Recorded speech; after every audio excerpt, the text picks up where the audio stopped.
Well, here's a look at the E-mini S&P for Thursday, July the 1st, 2010. And at E-mini Day Trader, we always like to start with our market profiles. And so this is today's market profile and its corresponding volume profile. This is what occurred yesterday. What we have in between them here is the trade that occurred overnight. And if you recall yesterday on this video, I had mentioned that the 28 area was 28 right about in here was an area of probable resistance, and you can see that overnight the market hit 27.75, so just one tick away.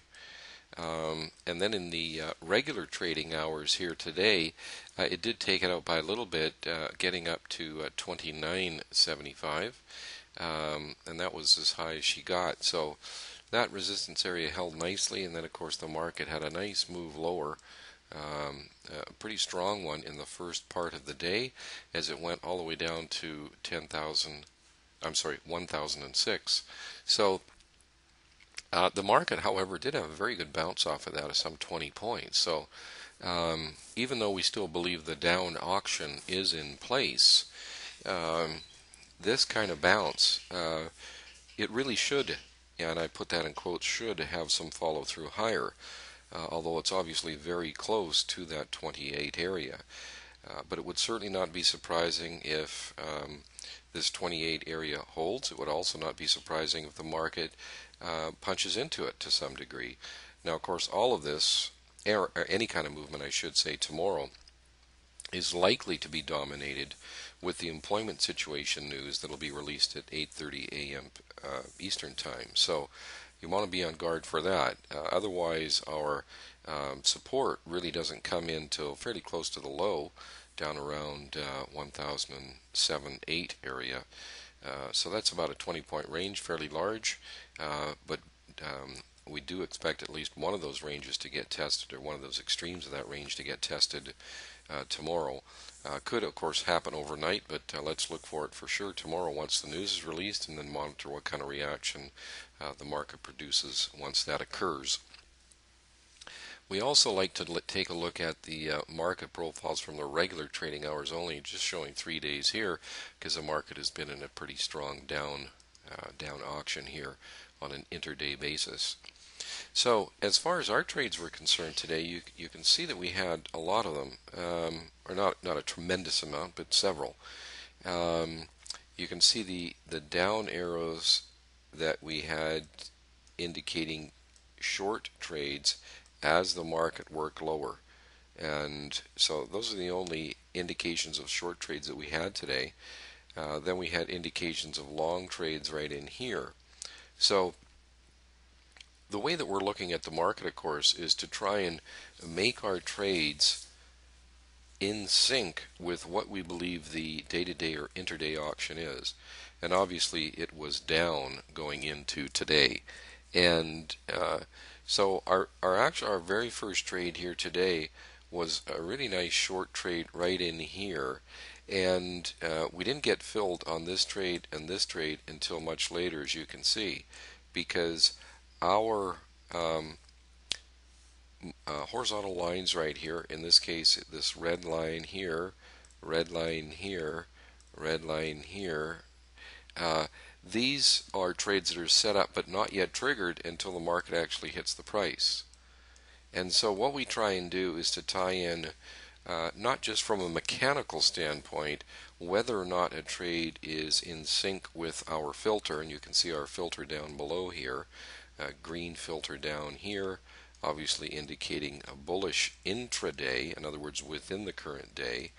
And then earlier in the day, obviously we had a lot of red, indicating here controlled by the sellers. So this first trade, so we actually ended up with a total of 8 trades today, as far as our mechanical trades went. And using that mechanical trades, we actually ended up with a profit of 70 ticks. However, if you took only our trades with what we call our advanced trade management, which is what we teach to our members so that they can develop a much better feel for the market rather than just sort of a black and white paint by numbers sort of mechanical trade approach.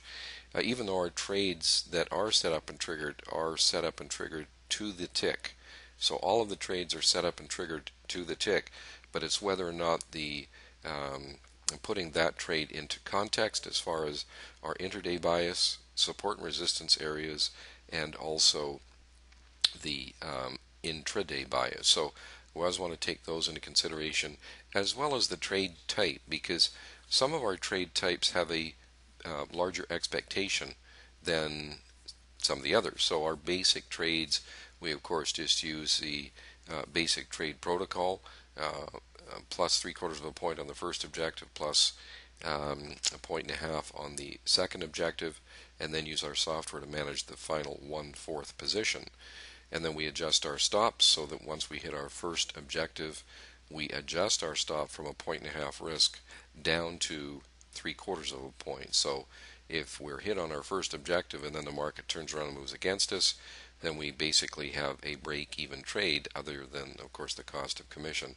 Once a trade reaches a point and a half in our favor, then we have exited. We are now out of 3/4 of our position, and so we only have 1/4 left to go, and that's where we use our software to help us manage that. So as far as our mechanical trades were concerned today, we had 8 of them and ended up with plus 70 ticks. But the interesting thing is that if you were to take only our mechanical trades that were in sync with our market logic parameters, we would only have 4 trades. So here we had 8 trades for plus 170. Sorry. Or if you only took the mechanical trades with the market logic, we had 4 trades, and we also ended up by coincidence with also plus 70 ticks today. So it's almost like well, today anyway it worked out that way. Obviously, if you're taking 8 trades versus 4 trades and making the same amount of money, your net profit is going to be greater with just 4 trades, obviously, because you don't have to pay the extra 4 commissions. At any rate, so this very first trade actually it stopped us out right on the tick. It was somewhat unfortunate, but that's the way it goes sometimes.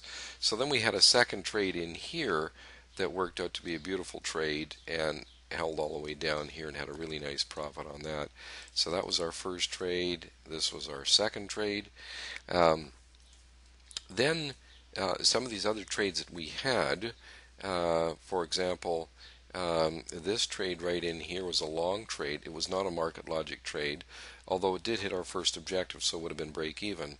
But you can see this blue dashed line down here for a long trade was actually against our intraday market logic, and our entry was right here, as you can see, and it had a beautiful move up here. For those of our members that did take that, it would be an aggressive type trade, but there was very few contracts filled here. We actually didn't have any results from our members who actually got filled on that. Perhaps most of them did not take it. This trade here was against our filter, but with our market logic. So, however, this trade here also, which were similar in the sense that all of these 3 short trades that were triggered, as I'd mentioned here, this one right here didn't get filled till later on here. This second short trade, also with market logic, did not get filled until here. And then this other trade here that I mentioned, with this red line coming over, it didn't get filled till much later. So these are additional trades. This trade here was a break even. So, well, let me just go through. So those are the first 2. The third trade here turned out to be a break even.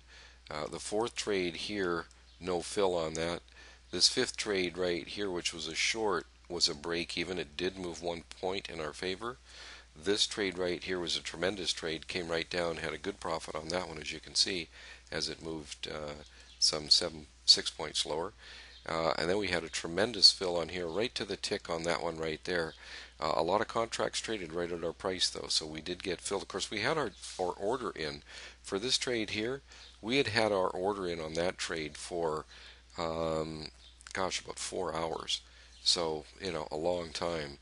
And that turned out to be the last trade of the day. So, it turned out to be a great day. So, any questions or comments? By the way, our support and resistance I was mentioning to you before. Any questions or comments, please get a hold of us at info@eminidaytrader.com. Always enjoy hearing your questions and comments. Thanks. That'll be it for today, and we'll see you again tomorrow.